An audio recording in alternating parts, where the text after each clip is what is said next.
Shalom, shalom. I want to give all honor and glory to Yahweh, Ba'ashem Yahushua, his brother Yahweh, the servants, right? So we got another video today, right? And we're going into the abomination of desolation, right? The abomination of desolation. All right, we're gonna get into that today, right? Right. So let's go ahead and start off. Right. So let me present my screen right now. Right. And we're gonna go ahead and get into it, right? Now, first, there's three different abomination desolation. So you had abomination, that's a desolation, right? Where the Grecians, right, where they defiled our temple, right? Then you have the when Romans did it, right? Then you have a third one, right, that's coming up, right? And so we're gonna let's start off with the book of Matthew. Book of Matthew, chapter 24. So like, let me change this from this to the KJV. Right, the book of Matthew, chapter 24, verse number 15. It says, "When ye therefore shall see the abomination of desolation spoken of by Daniel the prophet stand in the holy place, whoso read let him understand." Right, and that passage, right, that is twofold. Right, so that's going to one the what happened in 70 A.D., but also is going to the third abomination of desolation that is to come. Right, which now we are the present temple now. Right, but I'm not gonna jump the gun. Right, and I might do this all in one lesson, or I might make it like a 3-part. Right, so let's go ahead and get into it. Right, so first we want to understand that first going into it. You know what I'm saying? That there are two that scripture is double to it to its chip. Let me get a precept on that real fast. Get a precept on that.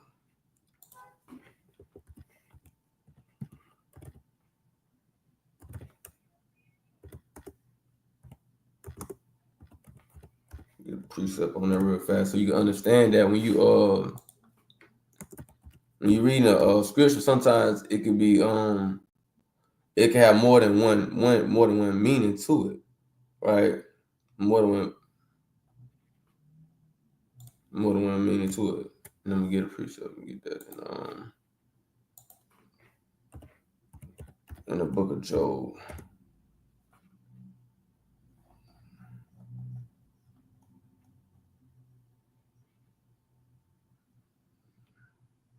Right, the book of Job, chapter 11 and verse 6, right? And it says, "In that he should show thee the secrets of wisdom," right? And that they are double to that which is, right? So the secrets of wisdom, they have double meaning. So a lot of the times in the Bible, there are certain contexts and certain scriptures that have more than one meaning, right? Or double meanings to them, right?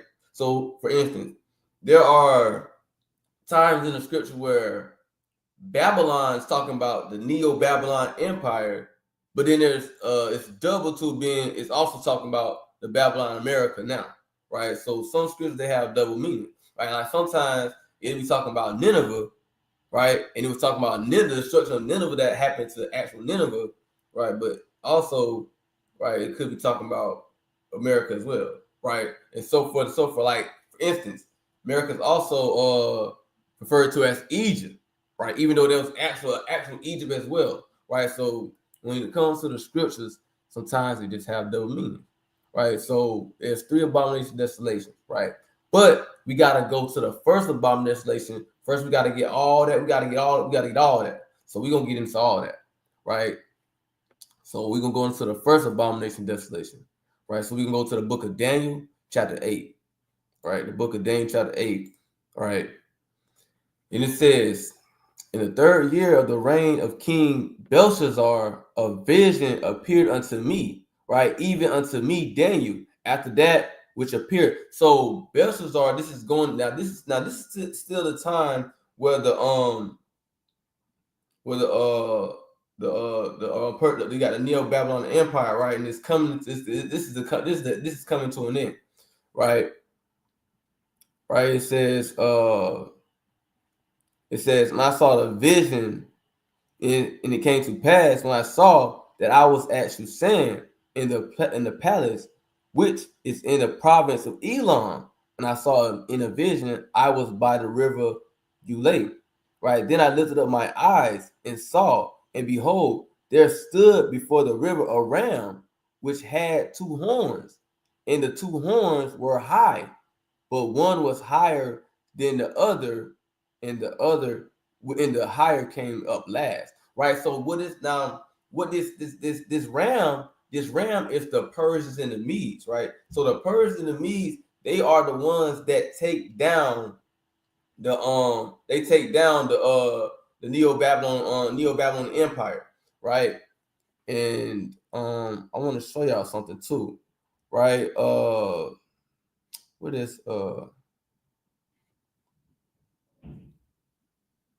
want to show y'all something because there's I want to show y'all because at one point in time, why I says one was higher than the other, right? Because you had the Persian and the Mede, right?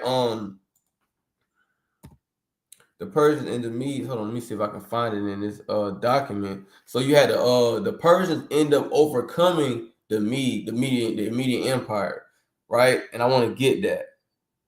Let me see if I can. I don't know if it's in here. I had it pulled up. Okay.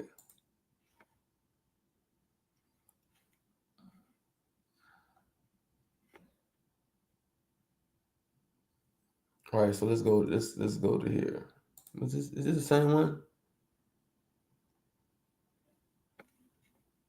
Let me make sure I'm reading the right thing.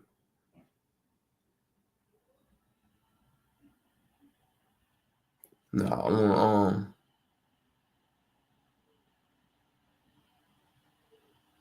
I want to get it so y'all can see what we talking about when we say this, right? So I want to pull up this thing. So again, the Persians end up overcame the Medes, and that's why when you have what we read in let me bring that out again, right here where it says then I lifted up my eyes and saw, and behold, there stood before the river a ram which had two horns, right? And the two horns were high, but the one was higher than the other, and the higher came up last, right? So we got to get into all that. And I just wanted to find this thing. I'm gonna look it up just like this.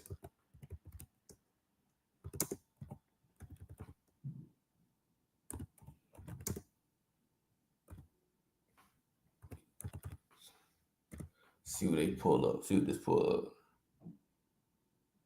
All right, here we go. So right here, this is what I'm looking for. It says the Medo-Persian conflict was a military campaign led by the Median king at Astyages against Persis in the mid-6th century BCE. Right, classical sources claim that that Persis had been a vessel of the Median kingdom that revolted against Median rule, but this is not confirmed by contemporary evidence after some battles of Persians led by Cyrus the Great, right? And we know Cyrus the Great, right? He was also mentioned in the Bible, right? He was mentioned in the Bible as well, right? Let's get a precept on Cyrus, right? So you can see all these things, right? It's history, it's biblical. All history and the Bible runs hand in hand, right? That's how we know that this Bible is so real. No other book, right, holds a hand to the Bible, but the Bible got all kind of history in it, and it goes hand in hand, right? So you can't know about history without reading the Bible, bro. Right? The Bible is full of history, and it's all about the Israelites, right? So boom, let's man, there's so many precepts and all right, I'm gonna get one. I'm gonna get one in Isaiah 45:1. Right, the book of Isaiah 45. Where thus said the Lord, to his anointed, to Cyrus, whose right hand I have holden to subdue nations before him, and I will loose the lions of kings to open before him the two lead gates, and the gates shall not be shut. Right. So the Lord used Cyrus, right, to take down to take down the Babylonians, right? Because that was prophesied to happen, right? Let me get another precept, right? So what the Cyrus you read about, right? What we just reading about this is all biblical, right? This is Second Chronicles chapter 36 on 22, right? It says now, right? Now in the first year of Cyrus, king of Persia, that the word of the Lord spoken by the mouth of Jeremiah might be accomplished, the Lord stirred up a spirit of Cyrus, the king of Persia, that he made a proclamation throughout all his kingdom, and to put also in his writing, saying, right? So here you have it, right? All this what we're reading about, right? What actually happened with the Medo-Persian conflict, what happened in the Neo-Babylon Empire, all this stems from the Bible, right? Because the Bible is real, right? It's true history. It's things that has actually taken place, right? So when you go into the abomination of desolation, you got to also understand history as well. You just can't read the Bible. You just say, okay, well, I know this is happening, but you don't know what's going on. You don't know when it happened. You don't know where it happened, right? You don't know who played their part. You just reading, right? So you got to really dive into this Bible, dive into the history that was going on, right? It's a lot. That's a lot that's in the Bible. There's a lot in this book, right? So again, right? So we're gonna go back to what we was reading. Right, so it says the Medo-Persian conflict, right? Well, I'm gonna jump back down. What was that? Right. So it says the main sources on the conflict are historians of Greek historian Herodotus and two cuneiform inscriptions of the Babylonian king Nabonidus, whatever that, how you pronounce that, right? The Babylonian text suggests that the decisive battle in the capture of Ecbatana, the capital of Media, were only the climax of the Medo-Persian hostilities that lasted at least 3 years, right? So the result is So what ended up happening is straight up, you had the Persians ended up gaining a victory over the Medes, right? So it was like at one point in time they was in rulership together, right? At one point in time, that's why it was two horns. The two horns they was in rulership together, right? But they ended up having a conflict, and right, and through the conflict, right, boom, you got the Persians overcame the Medes. So that's why thus you have that Persian Empire, right? Thus you have Cyrus the Great, right? King Darius and things like that. Because at that time they was in rulership. The Persians was in rulership because they outlasted Medea, right? The Medes, right? That's when you go into right here when it says in the higher in Daniel 8:3, it says and the higher came up last. That's the Persian Empire, right? So they came up last, right? Because they end up overtaking the Medes, right? So boom, let's keep reading. And it says, and understand this is also it also plays out the part to understand about the abomination desolation. Because see, we can just hop in and just go straight to the abomination desolation, but we got to get into the build up to what happened prior to that happening, right? We got to go through the scriptures and go precept upon precept, line upon line. All right. So boom. Daniel 8:4. I saw the ram pushing westward, right, and northward and southward, so that no beast might stand before him, right? And that's going into how the Persian Mede Empire, right? It was a vast empire, right? When it's saying it's pushing westward, pushing north, I mean it was gaining property, it was overcoming a lot of people, right? Let's see if we can get a picture of the Persian Mede Empire. The Medo-Persian Empire. Let's get that. The Medo-Persian Empire. The Medo-Persian Empire. Let's get some images on that. So right here you have a picture right here This is what we have, the Medo-Persian Empire right here. This is the Medo-Persian Empire. So when you read the scripture what we were just reading, right, in the book of Daniel, right, when it's saying that the ram was pushing westward, right, was pushing northward, was pushing southward. When you go back to this pitch right here that I'm showing you, you see how they push west, right? You see how they push south, right? So you see what they did, right? So they had a vast empire. They had a very large empire, right? That's what's going into, right? So boom. It says so that no beast might stand before him, right? And it's not talking about animals, right? It's not talking about, some cows couldn't stand before them. You know what I'm saying? No lions couldn't stand before them. It's talking about men. That's what it's talking about. And I'm gonna get a precept so we can show y'all, right, that it's talking about men. Because you gotta understand, right? The Bible has similes, you know what I'm saying? It's similes. But I'm gonna bring out this one in the book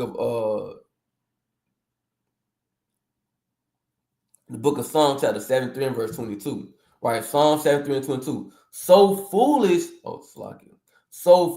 was I and ignorant, I was as a beast before thee. Right? So man is referred to as beast, right? In certain instances. Because it said I was a beast because he was foolish, right? He was ignorant as a beast, right? So there are instances where man is referred to as beast. I'm gonna get another precept, right? Exodus 11 and 7, right? It says, but against the children of Israel shall not a dog move his tongue against man or beast. A dog is a beast, but it says a dog shall not move his tongue. So we know that dog's not talking about it's not talking about an actual dog that can talk, but it's talking about men, right? And we know dogs is a form of a beast.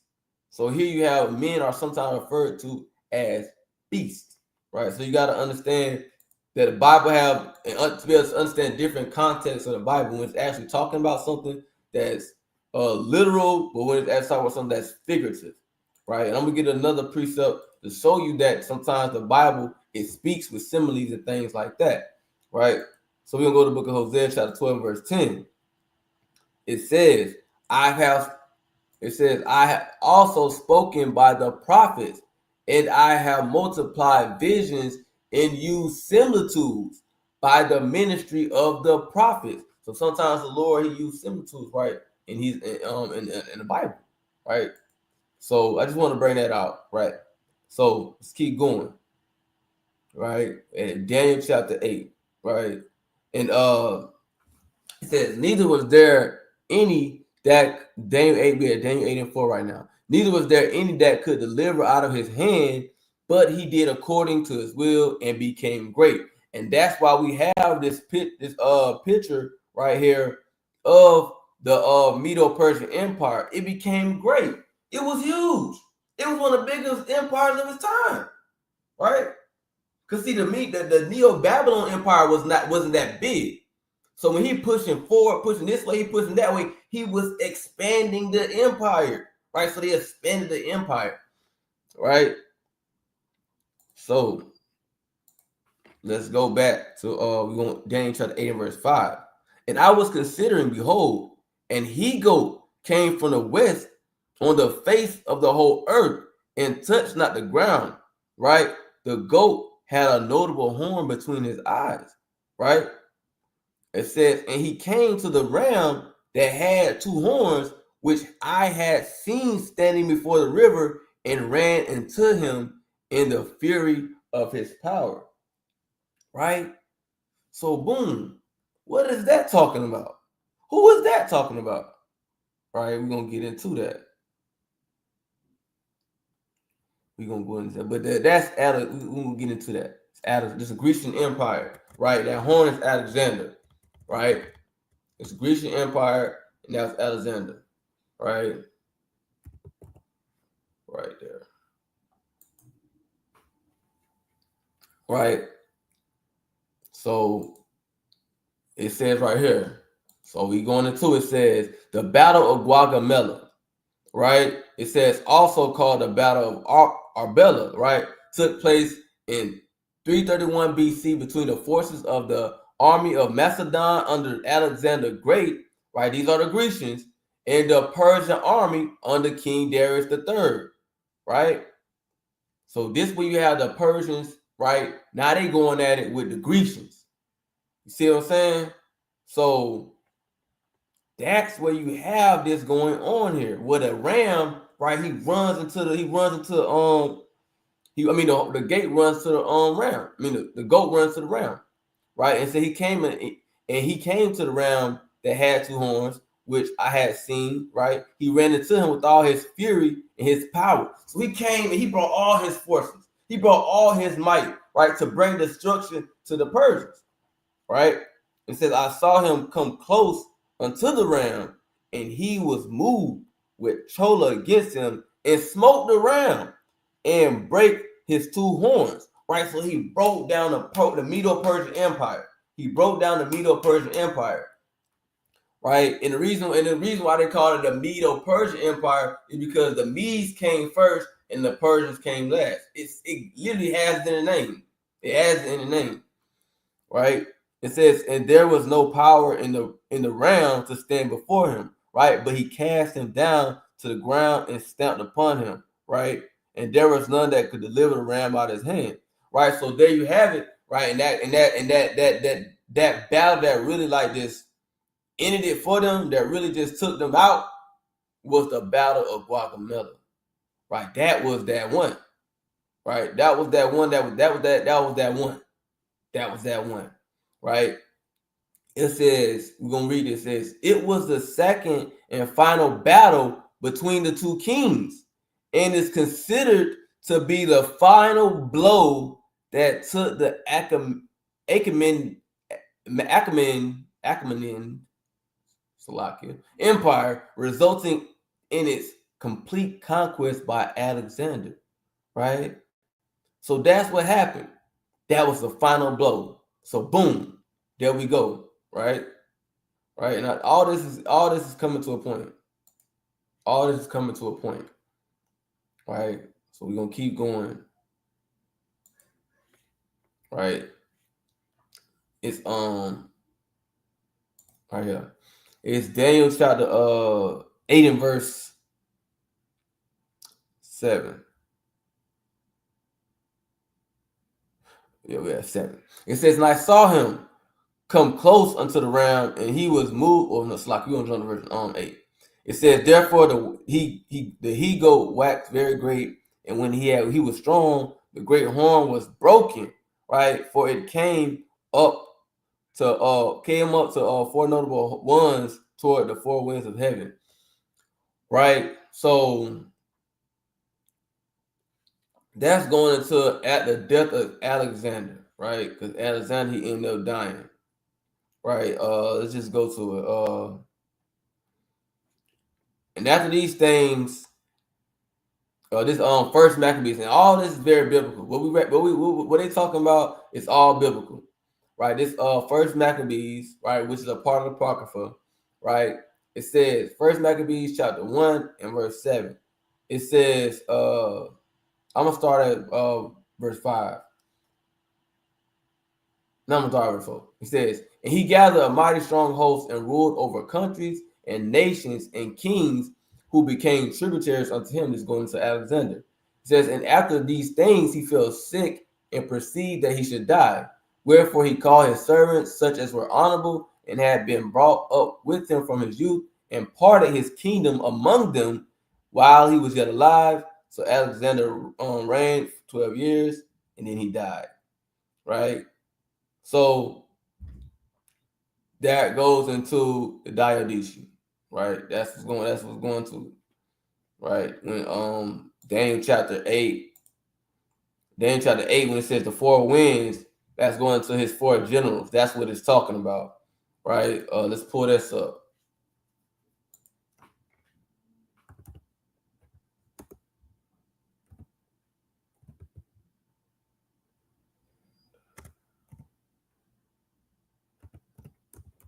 I might have spelled it. Hold on.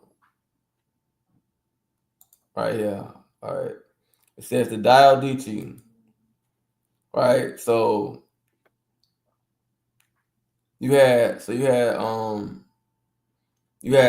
right here, the Dialdichi, where the rival generals, families, and friends of Alexander the Great, right, who fought for control over his empire after his death. The wars of the Dialdichi marked the beginning of the Hellenistic period from the Mediterranean Sea to the Indus River Valley, right?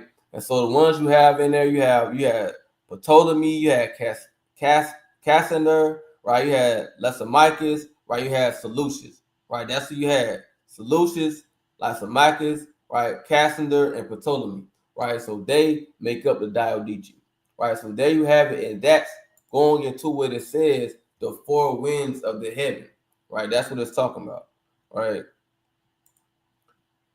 So now we at Daniel 89, right? It says, and out of them came forth a little horn, which waxed exceeding great. So that little horn, who that goes into? Right? That goes into Antiochus, right? It says, now when the kingdom was established before Antiochus, he thought to reign over Egypt that he might have dominion over 2 realms, right? So I'm gonna jump down. It says, and after that, Salakia, thought I was that. And after that, Antiochus had smitten Egypt, and he returned again in the 143rd year and went up against Israel and Jerusalem with a great multitude. Right, so he ended up overcoming Egypt. Right, so that's when you have Antiochus. He starts to get his kingdom built up. Right, so now all this what we just read about is building up to the abomination of desolation. When you read what we just read, right, when it says after he ain't overcame the Egyptians, what did he do next? He went up against Israel. Right, now we getting into it. Right, it says, and entered proudly into the sanctuary and took away. So now we got this heathen, right, enter into the sanctuary, right, which is all that's already off, because it's only the people that's supposed to be in there was the Levites, right? Was the Levites, right? So it says, and took away the golden altar and the candlesticks, right, of light. He took away the menorah and all the vessels thereof, and the table of showbread, and the pouring vessels, and the vials, and the censers of gold, and the veil, and the crown, and the gold ornaments that were before the temple, all which he pulled off, right? So he just went through just rampage into the temple, man. He went crazy, right? But it's more, right? So it says, let me go. Let's go back before I jump the gun. Let's go back, right? And it says,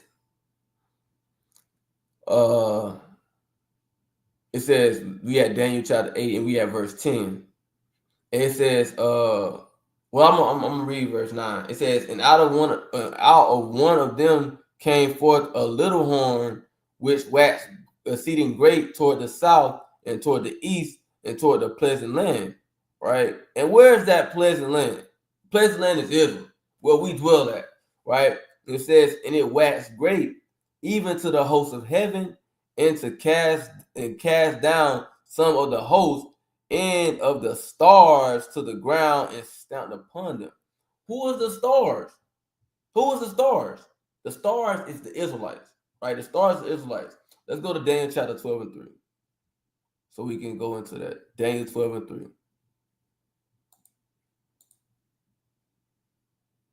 Right? It says, and they, in Daniel 12 and 3, and they that be wise shall shine as the brightness of the firmament, and they that turn many to righteousness as the stars forever and ever.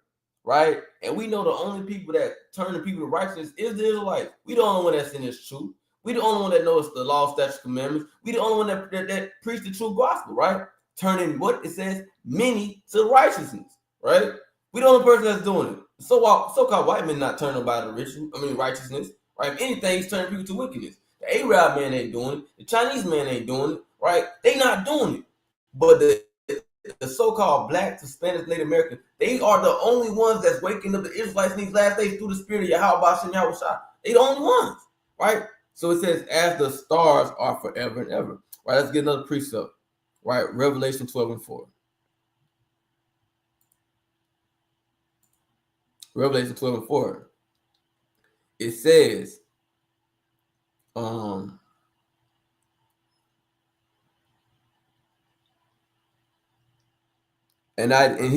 his tail drew third part.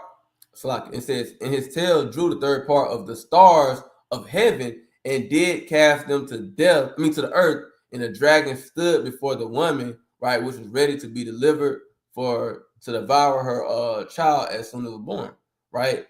And when you jump up, right, let's read up. It says, and there appeared a great wonder in heaven, a woman clothed with the sun and the moon under her feet, and upon her head a crown of 12 stars. Those 12 stars are symbolic for Israel. Who's the woman? The woman is Israel, right? You see it right here in the passage. Even it says the woman Israel, right? So the woman is Israel, right? And the 12 stars are symbolic for the 12 tribes, right? That's what you have, right? So that's when it's talking about stars in Daniel chapter 8, right? Verse 10 is going to Israel, right? So boom, go to verse 11. Yea, he magnified himself even to the prince, right, of the host, and by him the daily sacrifice was taken away, and the place of his sanctuary was cast down. What was the daily sacrifice that he's talking about, right? The daily sacrifice. Let's go to that, right? In the book of Leviticus.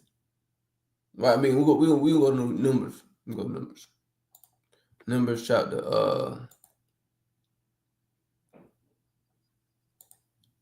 28 and 3.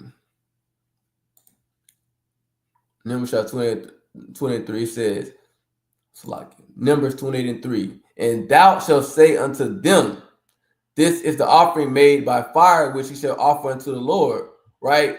2 lambs of the first year without spot, day by day, for continual burnt offering. So the priests, the Levites, right, the Levitical priesthood, they was commanded to do a sacrifice unto the Lord day by day. So every day, every day they had to do a sacrifice unto the Lord, right? Let's see if we so like yeah, kind. So we gotta understand that when it's talking about daily sacrifice, that's what he did, right? Because that's what it was commanded to do, right? And these devils, man, they're just so vile, but they don't want to serve our God, right? And that's and we look at the daily sacrifice, right? Right, we don't have a temple now, but our daily sacrifice now, with us praying to the Lord, keeping the commandments, right? Doing such things like that. And that time is coming where they're going to try to do that, right? Take away our daily sacrifice, right? That's what it's all about. These same abominations that has happened before is coming again. It's going to happen again, right? So that's what it's all about. There's nothing new. There's nothing new under the sun, right? There's nothing new under the sun. So we gotta understand that being that there's nothing new under the sun, that this is what we gotta go through, man. This is what we gotta go through, right? That's going into Jacob's trouble, right? Because all hell is gonna be breaking loose on the sign, right? All hell is gonna be breaking loose, right? And they're gonna have people gonna be defiled, just like they're gonna defile the temple, because our body is the present temple, right? We don't have a present temple, so our body is the new temple, right? So like it. I was looking for something.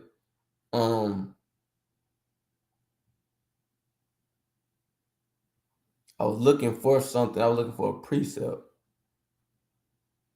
But yeah, but so that's the point is that he took away the daily sacrifice of the Israelites, right? So we wasn't able to the priest wasn't able to serve the Lord as they were supposed to, right? They weren't able to serve the Lord as they supposed to. So that's what you have going. That's what you had going on during those times. And I'm gonna get a precept on that. Hold on, bear with me. I want to get something else.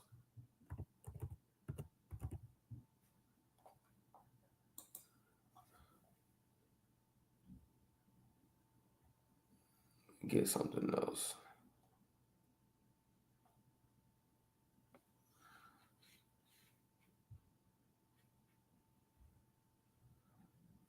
Let me get this right quick.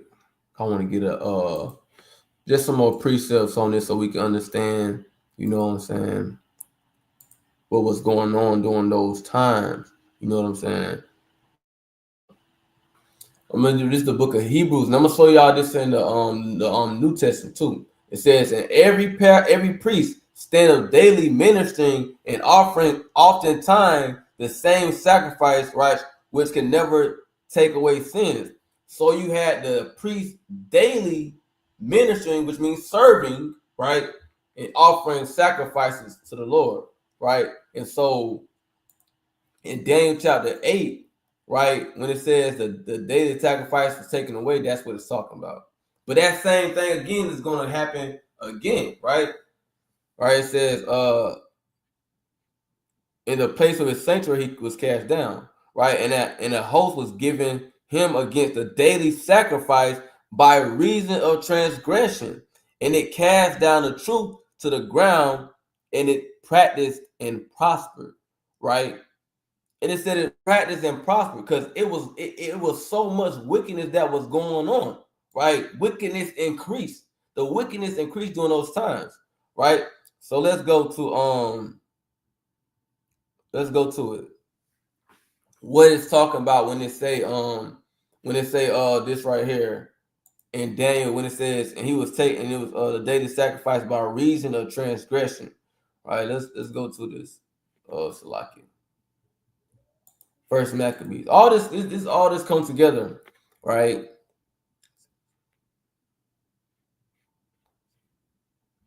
So let me go to this right quick.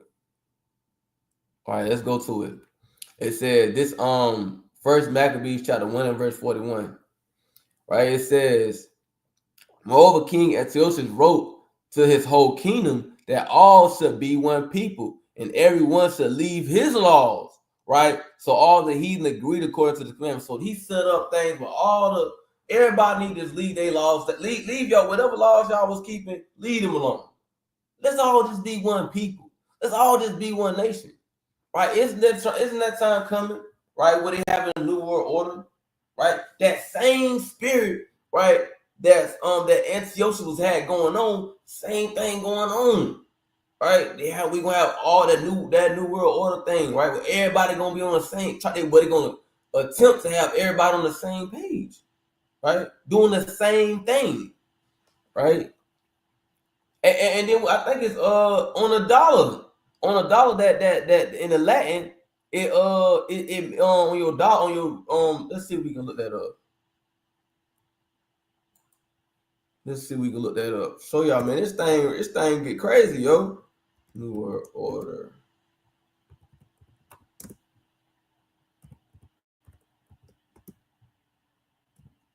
In Latin.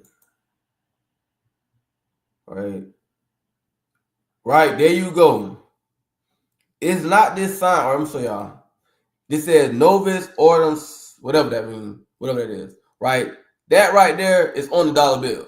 Literally on your dollar bill. Right? This phrase is on the dollar bill.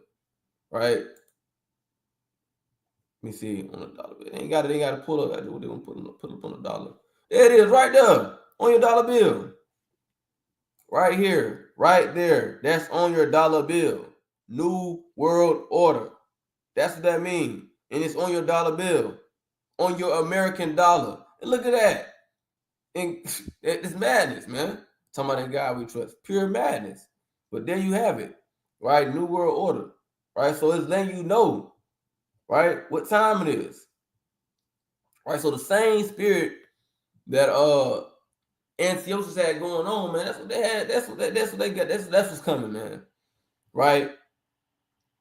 It says, yea, many also of the Israelites consented to his religion and sacrificed unto idols and profaned the Sabbath. What did it say here?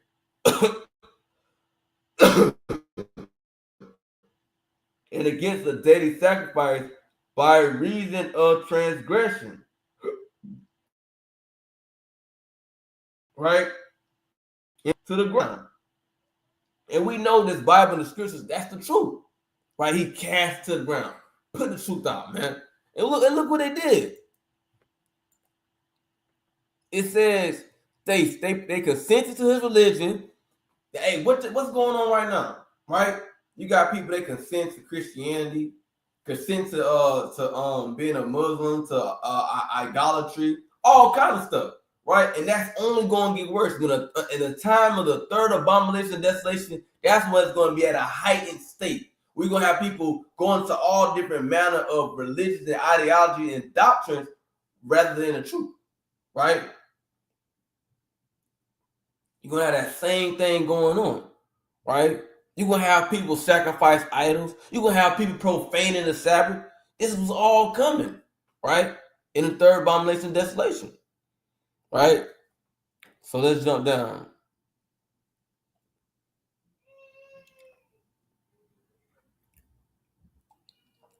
Let's keep going.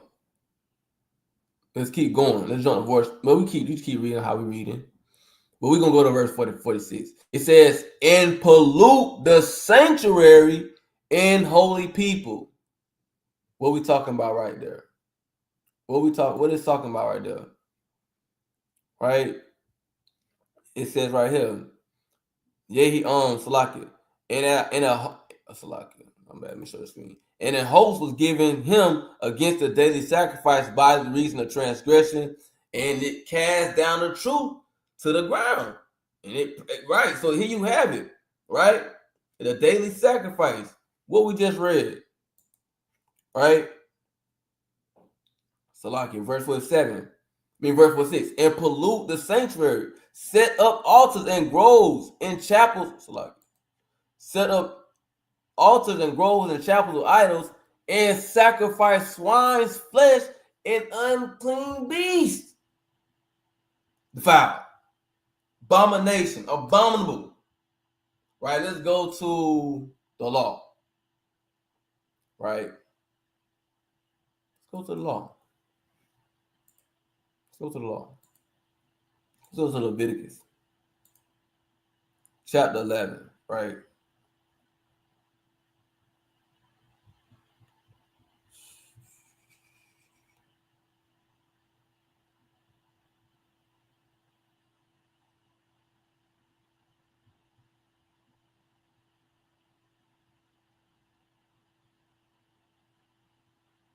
Let me see. I want to get. It's a precept I want to get. Right? It's a precept I want to get.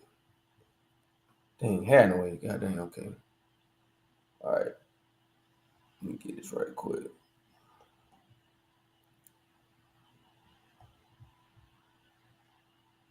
So I'm gonna read this right quick. It says, "Speak unto the children of Israel, saying, These are the beasts which ye shall eat among all the beasts that are on the earth." Right. So when you go into the law, the dietary laws, right, it gives you beasts that are clean and unclean, right? And we know during the time of even the times of Noah, the Lord told Noah to separate the clean animals from the unclean animals. So swine is an unclean animal. So if you can't consume swine because it's unclean, what make you think that you can bring an unclean thing inside the temple and to sacrifice on the temple, right? So by you sacrificing an unclean thing, an unclean animal in the temple, right? You made the temple unclean, right? Thus making the temple abominable, right? When you go into the law, this is what it says about the swine. And the swine, though he divide the hoof and be cloven-footed, yet he cheweth not the cud, he is unclean to you. Of their flesh shall ye not eat, and their carcass shall ye not touch. They are unclean to you. Right? So it's telling you we cannot consume, we can't even touch their carcass. How more so putting their carcass on the altar and sacrificing to the Lord. Right? That's pure madness and wickedness, man. Right? That's pure madness and wickedness. Right? Let's jump down. So when you go into this, all the unclean animals, right, it's referring to these animals as an abomination. Abomination. Abomination. Abomination. Abomination. Let's get another precept. Right? Let me get Leviticus 20 and 25 first. Wait, before I do that, I did want to finish reading on this.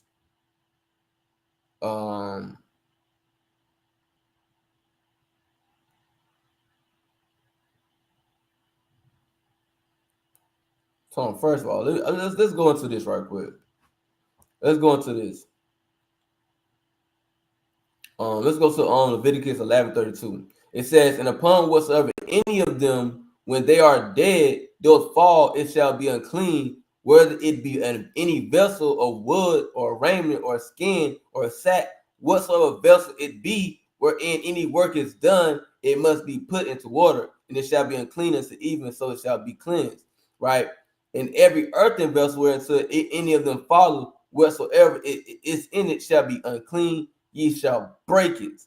Right? And it says, "Of all the meat that may be eaten, that on it which water cometh." So basically, whatever these things touch, it becomes unclean. And so no unclean thing was supposed to ever enter inside the sanctuary. That's why the priests, they couldn't, when they was unclean, they had to wait till they was clean.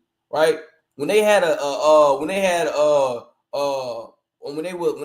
their seed would come before them, right? They see the copulation, right? They was unclean. They had to wash themselves and all their clothes. They would be unclean till sundown. So they could not enter into the temple until they was clean, right? If they had issues of the skin or whatever that may be, with anything going on with them, right? Boils or whatever going on, they could not enter into the temple because they was unclean, right? So how much so you bring in an unclean animal carcass inside of the killing it, right? Killing it, because let's say they brought it in and they were still alive, right? But they killing the unclean animal within the realms of the temple, right? They clean the unclean animal within the realms of the temple, making it unclean, right? Let's jump down. Let's jump down to Leviticus 11:44. "For I am the Lord your God. Ye shall therefore sanctify yourselves, and ye shall be holy, for I am holy. Neither shall ye defile yourselves with any manner of creeping that creepeth upon the earth." So Lord telling us, He commanded us to be holy, just as He is holy, because He is our Heavenly Father. So when you go into the abomination of desolation happening, you're going to have people are going to be defiled, right? The Israelites are going to be defiled because the body, this temple, right, is going to be defiled, right? And it might be defiled many different ways, right? By murder, by somebody actually eating abominable things, being forced to eat abominable things, right? Committing abominable acts, right? It's many ways that you can make yourself abominable, right? Because we know, for instance, let's get this.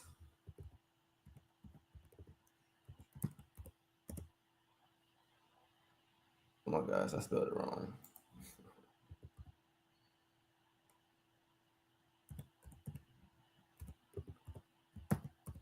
Yeah, there we go.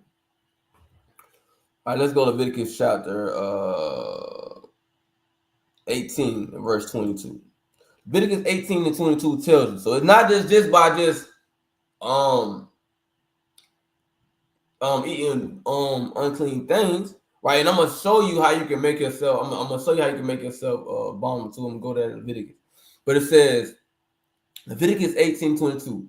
Thou shalt not lie with mankind as with womankind. It is abomination. So if we're saying that our bodies is the temple, right? Thus, boom, you're making yourself abominable by doing such acts, right? So you're making the temple abominable, right? Right, which we ought not to do, right? Which is wicked, right? So let's go to Leviticus chapter 20, verse 25, right? It says, ye shall therefore put difference between clean beasts and unclean, and between unclean fowls and clean, and ye shall not make your souls abominable by beast, or by fowl, or by any manner of living thing that creepeth upon the ground, which I have separated from you as unclean. So you can make your very soul abominable, right? So we had to go into the law and get into that, right? So now with us understanding what the law entails and what the law tells us, you see, right, that these people, by they doing these things, they made not only themselves abominable, but they made the temple of the Lord, right, the sanctuary, abominable, right? It says that we at First Maccabees now. We back at First Maccabees.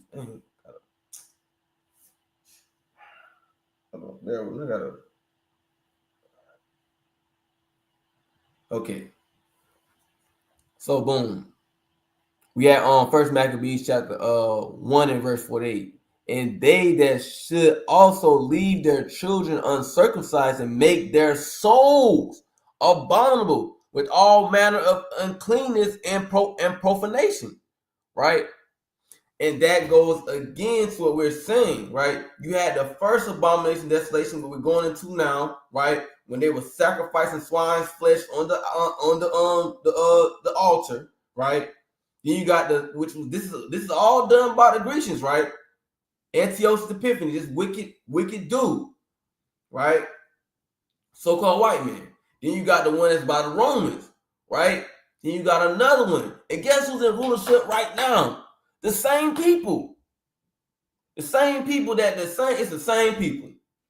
Same people as the Romans, same people as the Grecians. It's the same people. And they're gonna be the same people that's gonna be doing moving in the same spirit, right? Against the children of Israel that followed them. Because now we don't have a present physical temple, but our bodies is the temple right now. How do we know that? Right? Let's go to the classic precept, right? 1 Corinthians 3:16. All right, this is 1 Corinthians chapter 3, verse 16. I don't know what they want. It says, know ye not that ye are a temple of God, and that the Spirit of God dwelleth in you? If any man defile the temple of God, him shall God destroy, for the temple of God is holy, which temple ye are. So like I meant to bring that out. So we are the present temple, right? We are the present temple. My job called me damn Satan, man. Right. So let's go back to what we was talking about. Right, the Book of Maccabees. Salakim.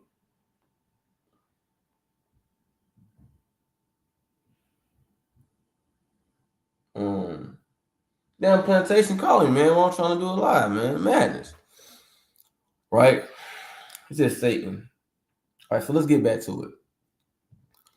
So basically, you know what I'm saying, we talking about the first abomination, the desolation, right? So let me go back here. Matter of fact, y'all bear with me. Matter of fact, I ain't gonna I'm gonna just call bear with me 1 second. Bear with me 1 second.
Salaki, y'all. Salaki. I'm back at it. I'm back at it. Damn Satan. All right. So let's go back. Let's get back into it, man. Right. So let's go to first Maccabee. We gonna go jump down. Get back into it, man. So it says first Maccabees. So now we understand that again, that the first Abomination Desolation, boom, that's the Grecians, right? Now we got now we're gonna keep on going though. We're gonna keep on going. So let's jump down real quick. Let's jump down to verse 50. Well, we will keep reading. It says, to the end that they might forget the law and change all the ordinances, right? And whosoever did not do according to the commandment of the king, he said he should die. And that same spirit gonna be going on in the third abomination, desolation. If you don't conform into the ways of the wicked world that's to come, right? It could be martial law. You got martial law coming. You got FEMA camp coming. You got all these kind of things, but they're gonna try to rouse up. They're gonna try to gather up the men of the Lord, men and women of the Lord, right? And who knows what type of diabolical, wicked things they might try to force you to do, right? Who knows, right? And you gotta kind of, you gotta stand in. You gotta give your life to the Lord, right? You gotta be ready to die. Because you don't want to make yourself abominable, right? You don't want to say, okay, I just want to live just a little bit longer. Let me just do what they say. And then boom, now you made your soul abominable. You don't put in all this work, right? Repenting, right? Being on fire, reading, praying, fasting, cleaning your body. I mean, just shining, new, white as snow. But then when that time comes and they kind of put you like in that position, you fold. You don't want to fold. Now we don't know what spirit we gonna have. We got that spirit. Now we're like, hell no. You know what I'm saying? But still pray, because you never know what you might never know.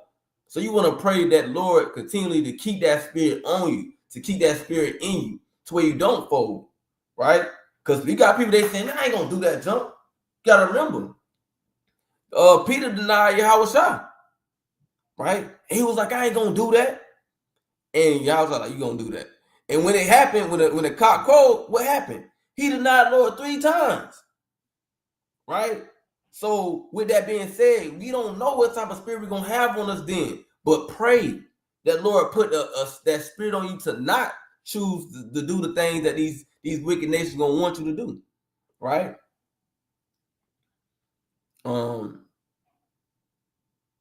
Let's go to this jump. Let's keep going in this. Let's keep going. We cover some good stuff.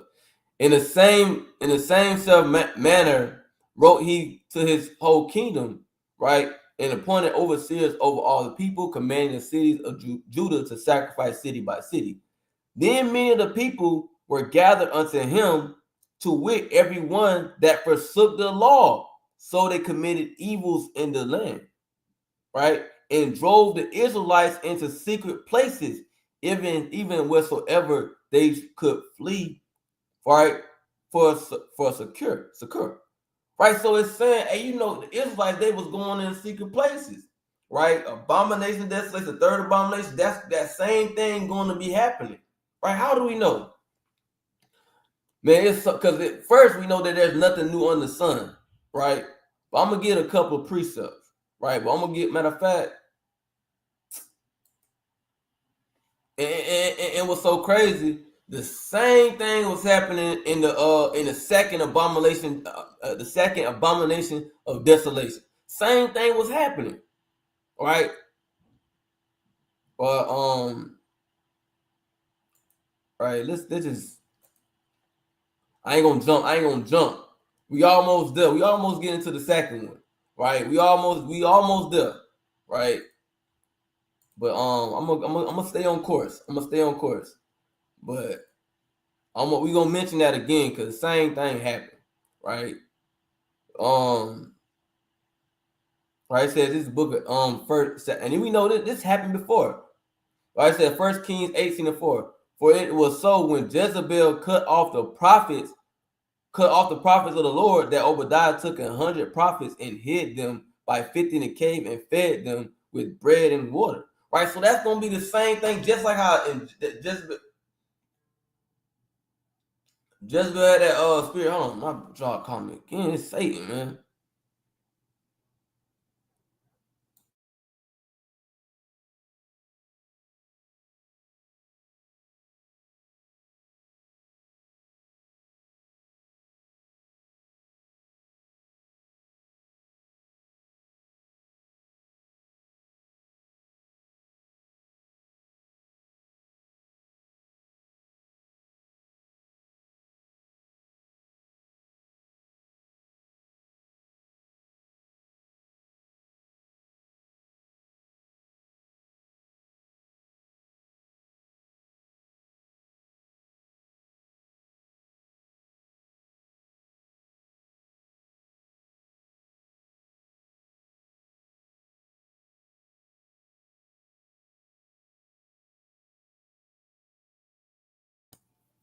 So back, we back at Salaki. Dang Satan, man. Right. So where we was at,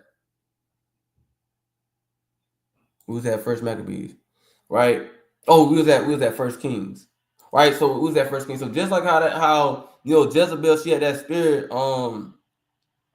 she had that spirit where she was going through, what I'm saying, uh killing the Israelites. You gonna have that same spirit gonna be going on.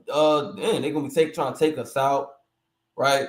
Chop our heads off, whatever, right? You gonna have men hiding, trying to hide things like that, right? And then you also gonna have people that's gonna be that spirit, like Obadiah, right?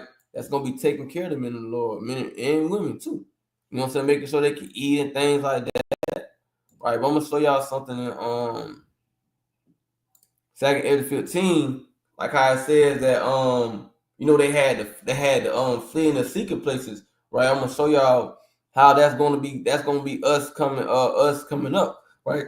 And so second Esdras is a lot of prophecies jump off in second Esdras, especially when you go into 15 and things like that, you start to see where it talks about, all the things that's to come, the sedition among men, the dragons of Arabia, the Carmenians, and things like that, right? So I want to go to this precept where it was saying that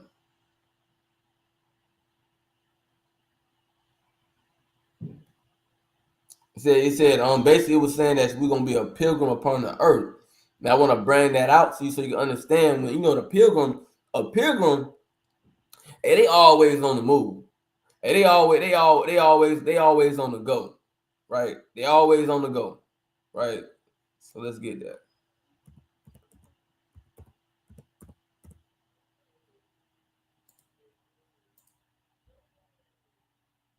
All right, that's madness. Okay. All right, let's just look for it. Bear with me. It says, "You all are people that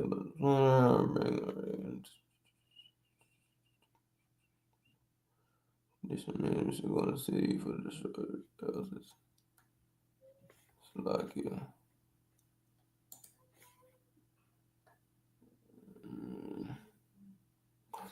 It says, "A man shall not put his name, but it should start the level of simulation."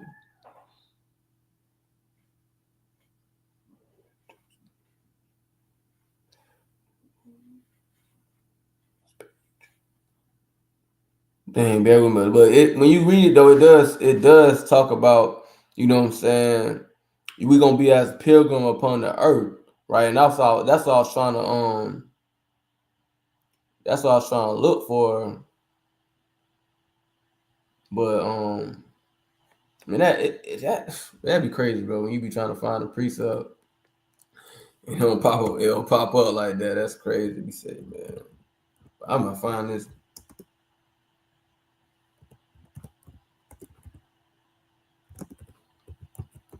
Shit, I'm gonna find this joint. I know it's in there. Oh man, that's tripping, man. I'm tripping. So I was in error. I was in error.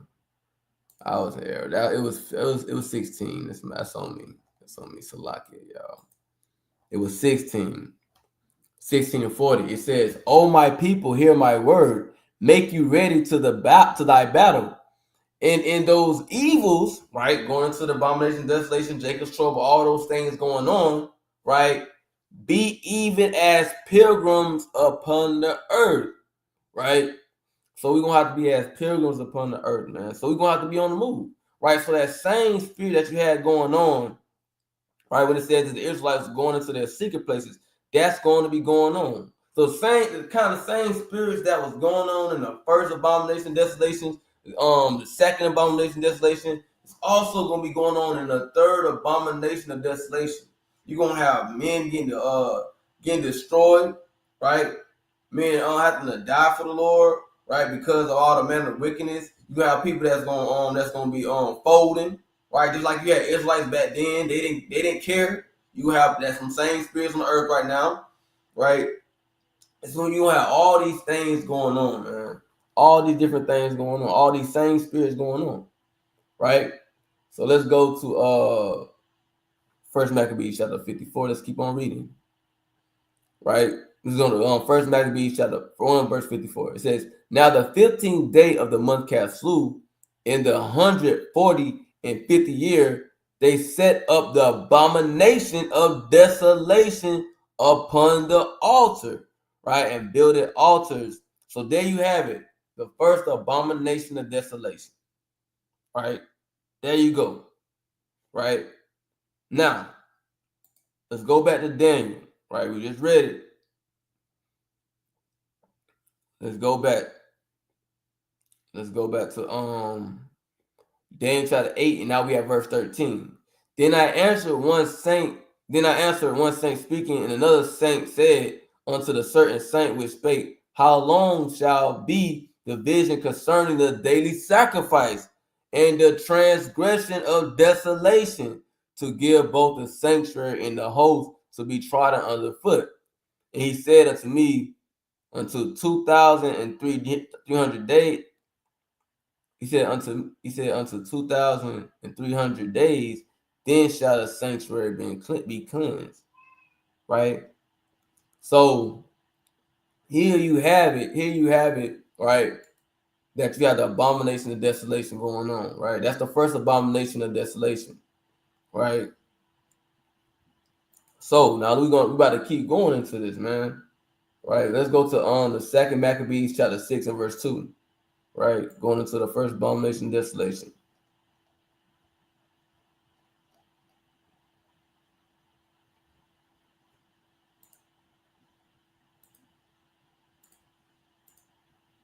Hold on, that was not what I wanted to press.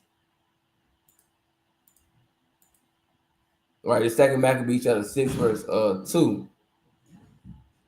Right, it says, and to pollute also the temple of Jerusalem, right, and to call it the temple of Jupiter Olympius. So they call the temple, and that goes back into the idolatry and all the other manner of wickedness.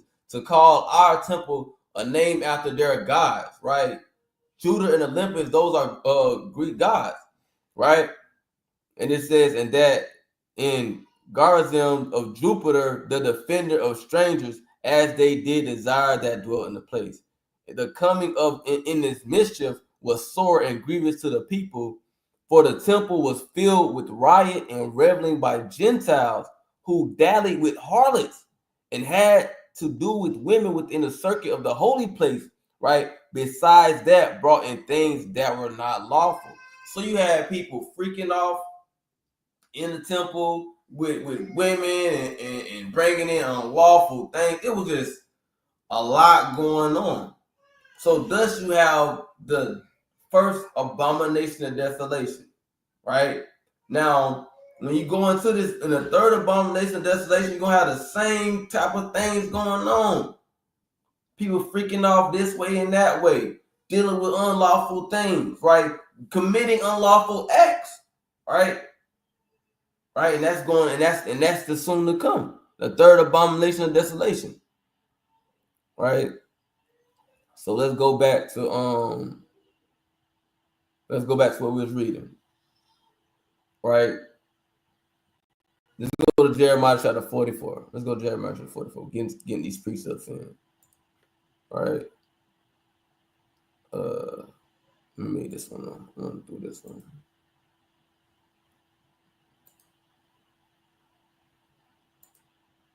$44.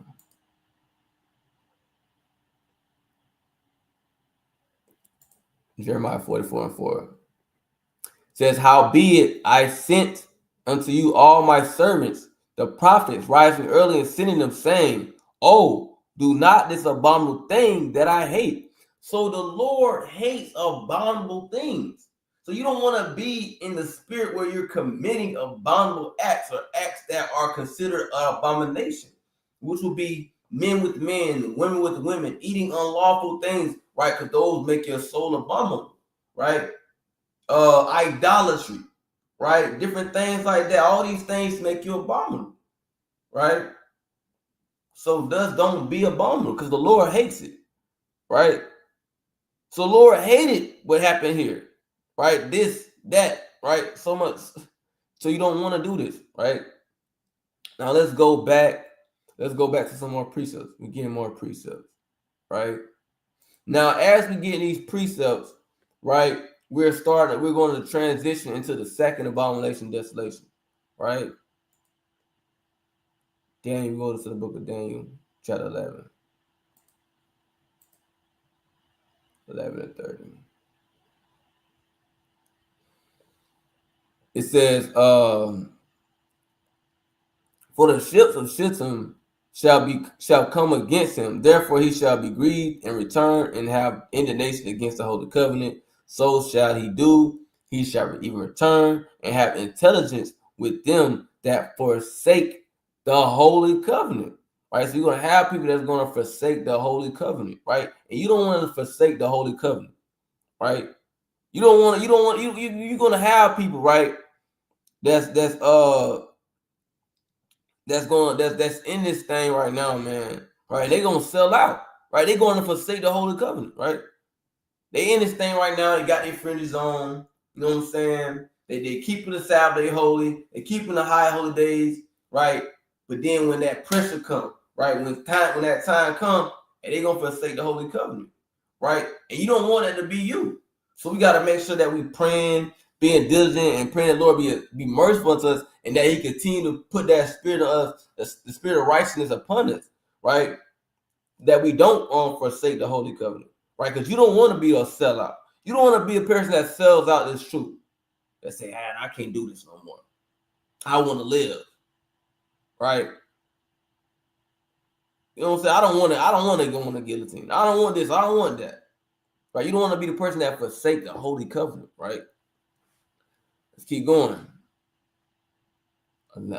Keep going. It says, "And arms shall stand on his part, and they shall pollute the sanctuary of strength, right? And shall take away the daily sacrifice. They shall place the abomination that maketh desolate," right? They should do that, right? So same thing happened then, right? Same thing happened, and then this going into too the abomination that happened in 70 AD, right? The abomination that happened in 70 AD, and that's the second abomination of desolation, right? Reading, it says, "And such as do wickedly against the covenant shall he corrupt by flatteries, right? But the people that do know their God shall be strong and do exploits," right? So the ones that's not really in this truth, right? The ones that's not really being on fire, not really being sincere, not really being diligent, and they're gonna be corrupt by the flatteries, right? When that time comes, when Esau comes, you're like, I got you, I got this. You know what I'm saying? Hey, so white man, throw you a deal, man. They might throw you a deal. I mean, all you gotta do is do this. All you gotta do is that. All you gotta do is tell us where this brother at. Tell us where that brother at. You know what I'm saying? Do this or do that. Right? They gonna be corrupted by those flatteries. They gonna take the deal. But it says, but the people that do know their God shall be strong. But the people that truly want to serve the Lord, that truly fears the Lord, that truly want to be obedient, right, sincere, they gonna stay strong, right? They gonna stay strong in this thing, right? And they that understand among the people shall instruct many, right? Yet they shall fall by the sword and by the flame, or by flame, by captivity, and by spoil many days, right? And that goes into this, right? Let's go to Second Ezra chapter 16 and verse number,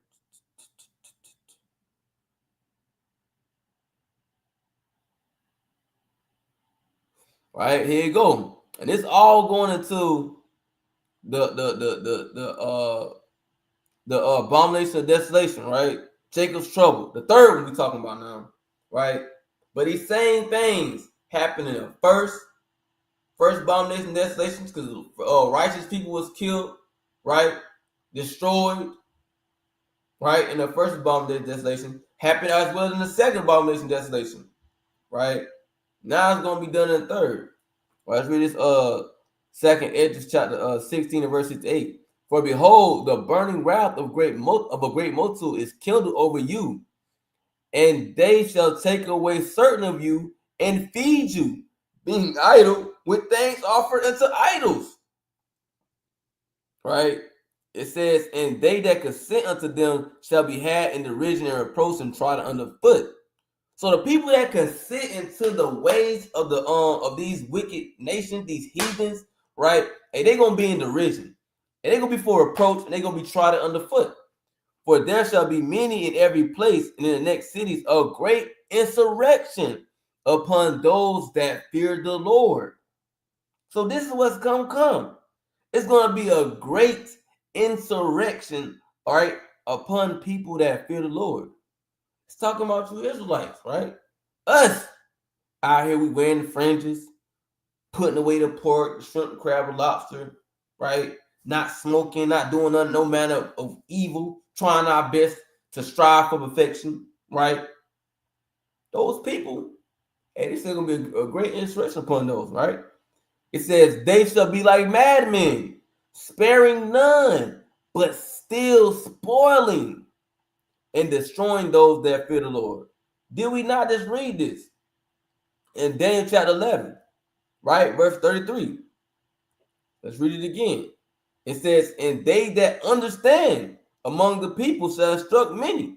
Right? Then you got many men out here right now that have understanding, and that's instructing many people, right? To follow Yahweh Shem Yahushua, to keep the law, statutes, commandments, to repent, to be on fire, to be diligent, to have faith in Yahweh. You got people, they got men on this earth right now that's doing that very thing. But what does Scripture say? It says, yet they shall fall by the sword, and by the flame, by captivity, and by spoil many days. Right? And it also talks about it in Revelation chapter 6. You know what I'm saying? How men are gonna be they're gonna be killed, man, for the Lord. Right? And I wonder if I got some, because I kind of been, hold on, let me see what we got going on. See that?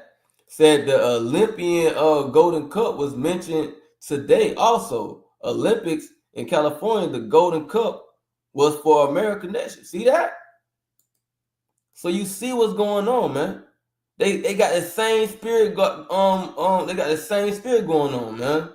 Right in Babylon, right? America, right? Matter of fact, Elon Musk just changed his name. Let's get that. This crazy. This let you know, bro. Bro, this Bible is real, man.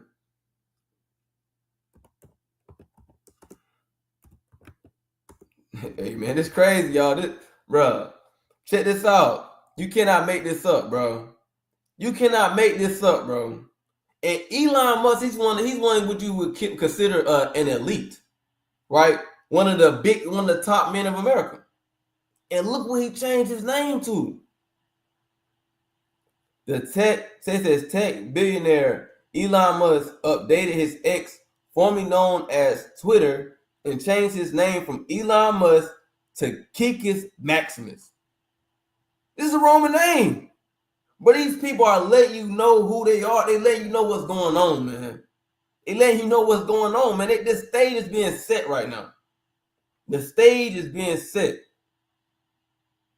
The stage is being set. Right? Look at this.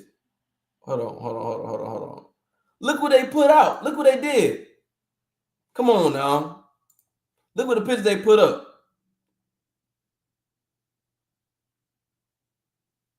So he changed his display pic. This is what he changed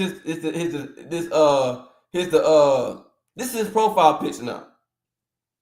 This is Elon Musk's profile picture after he changed his name to Kikis Maximus. And he's one of the elites, man, in America. Man, this the Roman, these the same people. These the same Grecians, right? That with the first abomination, first abomination, desolation, the same, because they all the descendants of the so-called white man. The Grecians, the Romans, right? They all the descendants of so-called white man, right? They from different areas, Like you got different tribes of Israelites, you got different tribes of Edomites, right? And look at this, man. These same people, man. The same Romans in the second abomination, desolation. So they're gonna be the same people for the third abomination, desolation. They letting you know what's going on, right? So money, like, man, you can't make this up, right? Right. So you got this going on, right? Like Adam Cole put out, right? And they got the Olympian Golden Cup, right? We just read about how they called the temple Jupiter Olympia, right? So they setting a stage up, man, for the third abomination, desolation, man, right? So let's go back to the book of Daniel, right? And it reads, it says, all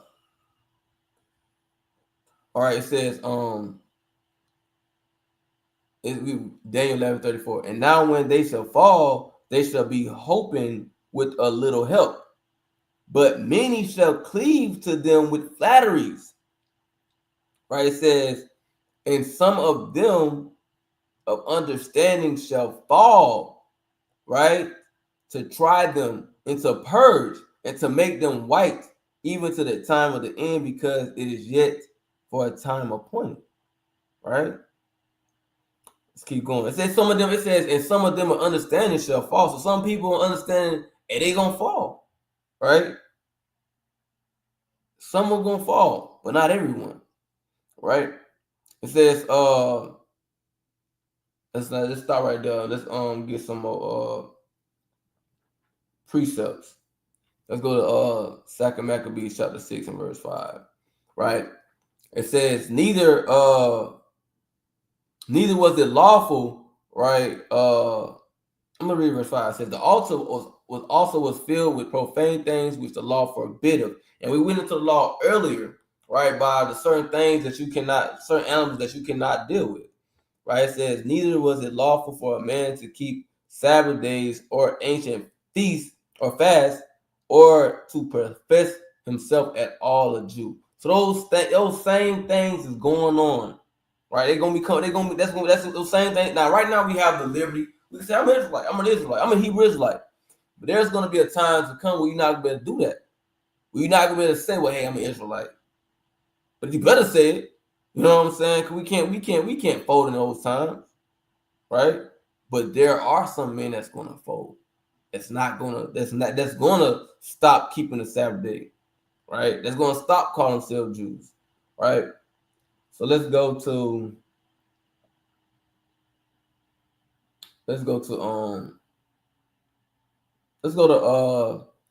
Matthew chapter 24 and 15 again. Right? When we visited earlier, let's visit it again. Right? And I got some other precepts, but I ain't gonna bring them out right now. So I'm kind of deep in right now. So let's go to Matthew.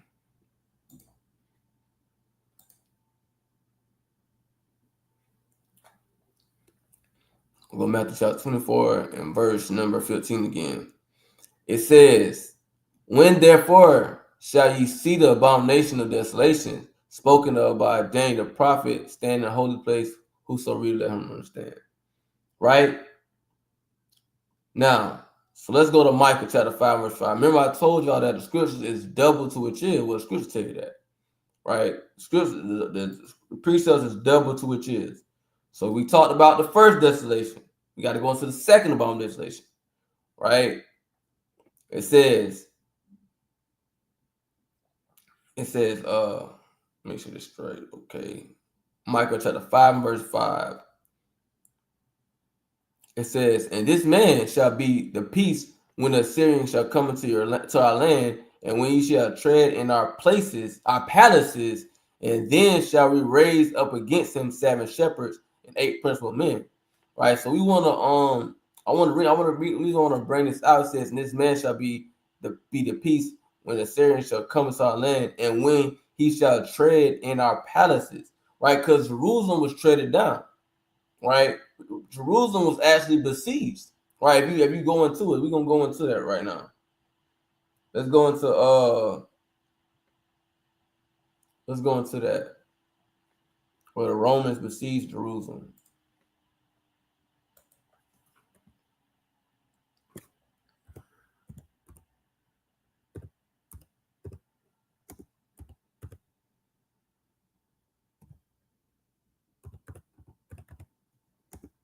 And I probably spelled wrong, besieged Rome, but it'll be all right.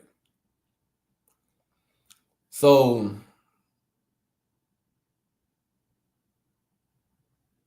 you have 70 AD, right? The Roman Jewish wars, right? That's what they call it. I'm calling the Jew, the Roman and Jew war, because ain't no Jewish people that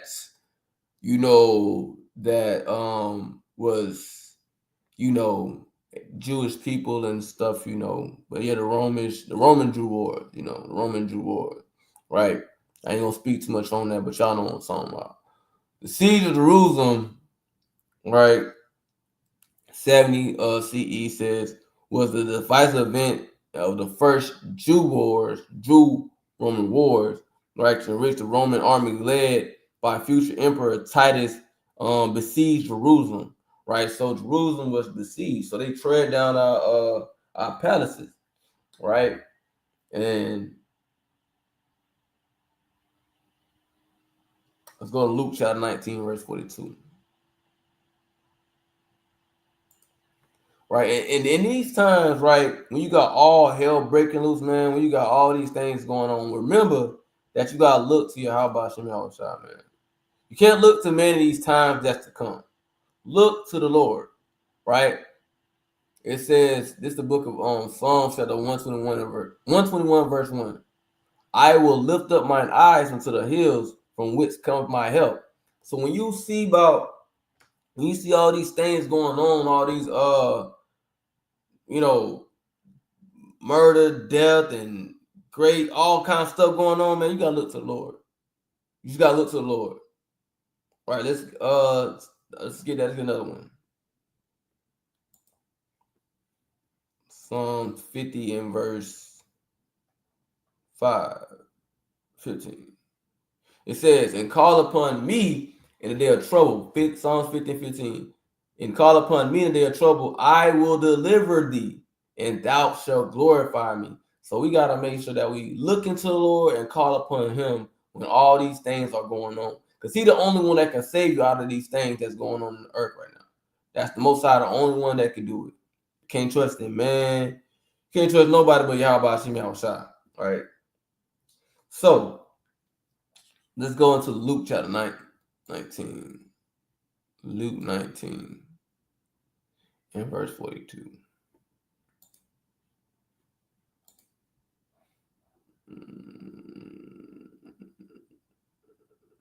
Okay. It says, I'm going to start verse 41. Luke 19 and 41. And when he was come over near, he beheld the city and wept over it, right? This is going into Yahweh's side, right? He wept over it. Why did he wept over it? Because he knew what was coming. He knew it was finna go down. So he knew it was finna happen to his people. He loved his people. So he looked at it, he knew it was going on, and he wept, saying, if thou hadst known, even thou, at least in this thy day, the things which belong unto thy peace, but now they are hid from thine eyes. Right? He's like, man, if only y'all knew what's finna come. For the day shall come upon thee that thine enemies shall cast a trench about thee and compass thee round and keep thee in on every side. This is exactly what happened in 70 AD. This is exactly what happened, right? It says, okay. It says the center of Jew rebel resistance in the Roman province of Judea. Following 5 months siege, the Romans destroyed the city, including the second temple. Second abomination of desolation, right? Second abomination of desolation, right? That's what you got going on, right? It says in April 70 CE, right, 3 days before Passover, the Roman army started besieging Jerusalem. The city had been taken over by several rebel factions following the period of massive unrest and the collapse of the short-lived provisional government. Within 3 weeks, the Romans broke the first 2 walls of the city, but a stubborn rebel standoff. They called us stubborn rebels, man. It's crazy.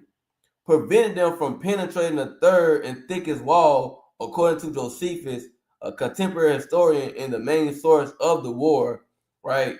The city ravaged by murder, famine, and cannibalism, right? And we're going to get into that, right? But we're going to hold off on that, right? Hold off, right? But we're going to come back to that. We're going to come back to that. You know what I'm saying? But I got to oh,